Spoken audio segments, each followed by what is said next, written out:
Well, Vande Mataram बच्चों। तो आज हम बिहारी के पहले 4 दोहों को पढ़ेंगे। उनके साथ शुरू करेंगे। पहला दोहे के साथ देखते हैं इससे हमें क्या सीख मिलती है। जैसे कि हमने कल की वीडियो में उनका जीवन परिचय रचनाओं के बारे में जान लिया था। तो अब देखिए पहला दोहा। सोहत ओढ़े पितु पटु श्याम सलौनई गात। मानो पर आतपु परयौ प्रभात। मतलब यहाँ पर सोहत यानी अच्छा लगना, पितुपटु यानी पीला वस्त्र, सलौनई सांवले रंग, गात शरीर, नीलमणि शैल मतलब नीलमणि का पर्वत, आतपु यानी धूप। तो इस पहले दोहे में बिहारी कहना चाहते हैं कि श्री कृष्ण के रूप सौंदर्य का वर्णन इस पहले दोहे में किया है। कैसे? देखो, बिहारी श्री कृष्ण के सौंदर्य का वर्णन करते हुए कहते हैं कि भगवान श्री कृष्ण के सांवले शरीर पर पीले वस्त्र अत्यंत सुशोभित हो रहे हैं। उन्हें देखकर ऐसा प्रतीत होता है मानो किसी नीलमणि पर्वत पर प्रातः काल की धूप पड़ रही हो। मतलब नीलमणि पर्वत पर जब सूरज की किरणें गिरती हैं तो वह सुनहरे रंग की होती है, वैसे ही यहाँ पर प्रातः काल की धूप पड़ रही है ऐसा लग रहा था। तो कवि यही यहाँ पर बताना चाहते हैं। यहाँ श्री कृष्ण के सांवले शरीर को नीलमणि पर्वत तथा पीले वस्त्रों को सूर्य के समान माना गया है। तो चलिए देखते हैं दूसरा दोहा। कहलाने एकत बसत अहि मयूर मृग बाघ, जगतु तपोवन सौ कियो धीरग धाग निधान। तो यहाँ पर कहते हैं कहलाने यानी क्यों, एकत इकट्ठे, बसत रहते हैं एक साथ, अहि यानी सांप, मयूर यानी मोर, मृग यानी हिरन, तपोवन वन जहाँ तपस्वी रहते हैं, और दीर्घ दाघ यानी प्रचंड ताप, ताप यानी उष्णता, निधाग यानी ग्रीष्म ऋतु। सो इस दोहे में बिहारी ग्रीष्म ऋतु की भयंकर गर्मी का वर्णन किया है। देखो, कवि बिहारी स्वयं प्रश्न करते हैं कि किस कारण से सांप, मोर, हिरन और बाघ एक स्थान पर इकट्ठे हो रहे हैं। क्योंकि सांप और मोर, हिरन और बाघ दोनों ही एक दूसरे से विरुद्ध हैं, डरते हैं, एक दूसरे से डरते हैं। और ऐसे वक्त में ये सब एक जगह पर इकट्ठे हो गए हैं, तो इसका मतलब क्या है? सो इस प्रश्न का स्वयं ही उत्तर देते हुए कहते हैं कि शायद इसका कारण ग्रीष्म ऋतु का भयंकर गर्मी का होना है।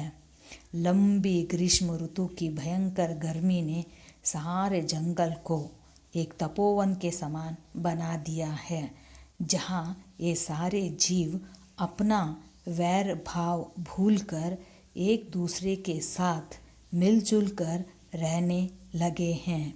यानी जैसे तपोवन में ऋषि मुनि सभी एक साथ, जिस तरह वहाँ पर मृग भी रहते हैं, ऋषि मुनि भी रहते हैं तपोवन में, तो एक तपोवन देखा तो कितना सुंदर दृश्य नज़र आता है। तो उसी का वर्णन यहाँ पर करते हुए ये कहते हैं ग्रीष्म ऋतु के बारे में। चलिए आगे बढ़ते हैं तीसरे दोहे की तरफ।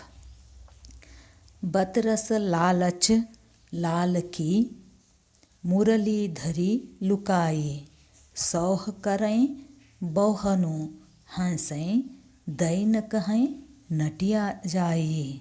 तो बरसत, बतरस यानी बातें करने का आनंद, बत रस बात करने का रस यानी आनंद लेना।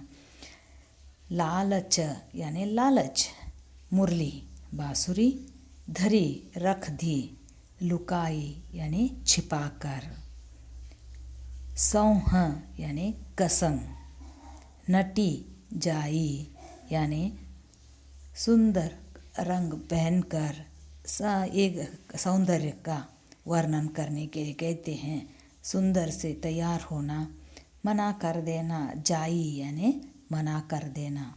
इस दोहे में बिहारी कहते हैं कि नायिका ने अपने प्रिय से बात करने के लालच में उसकी बांसुरी छिपा दी। इस प्रकार उन दोनों में फिर जो बात हुई उसे नायिका की सखी एक अन्य सखी को बता रही है। कैसे, देखिए। नायिका की एक सखी दूसरी सखी से कहती है कि हे सखी, नायिका ने श्री कृष्ण से प्रेम भरी बातचीत करने के सुख को प्राप्त करने के लिए उनकी बांसुरी कहीं छिपा कर रख दी। श्री कृष्ण उसे तरह तरह की कसम देकर अपनी बांसुरी के विषय में पूछते हैं। नायिका उन्हें कहती है कि वह कसम खाकर कहती है कि उसने बांसुरी नहीं छिपाई। श्री कृष्ण उसकी बात पर विश्वास कर लेते हैं, किंतु तभी नायिका बाहें घुमाकर यानी बाहें घुमाकर हंसने लगी जोर जोर से। तो श्री कृष्ण को उस पर संदेह हो गया और वे फिर से नायिका को अपनी बांसुरी देने के लिए कहते हैं। मतलब श्री कृष्ण और राधा के प्रेम के बारे में यहाँ पर बताते हैं। अब मुड़ते हैं चौथे दोहे की तरफ। कहत नटत रिझत सिझत, मिलत खिलत लजियात, भरे भौन में करत हैं, नैननु ही सब बात।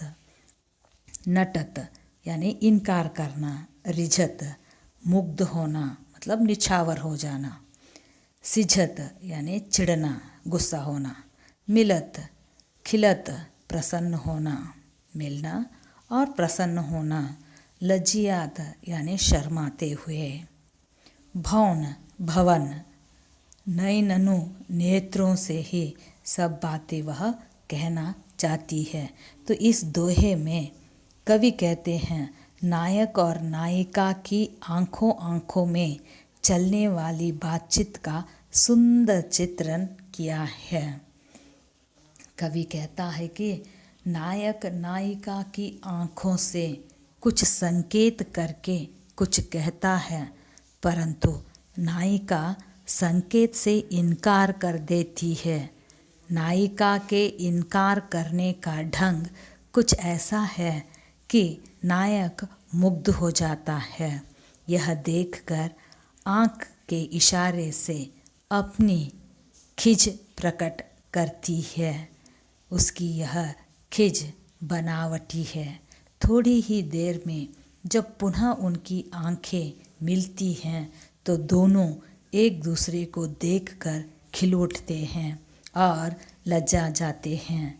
इस प्रकार भीड़ भरे घर में भी नायक नायिका आँखों ही आँखों में बातचीत कर लेते हैं। घर के अन्य लोगों का इस ओर बिल्कुल भी ध्यान नहीं जाता। तो बच्चों, अब तक हमने 4 दोहे अर्थ के साथ और शब्दार्थ के साथ हमने पढ़ा है। अब यहीं पर मैं विराम लेती हूँ। दूसरे 4 दोहों के साथ कल के वीडियो में आपके सामने आ जाऊंगी। तब तक के लिए धन्यवाद।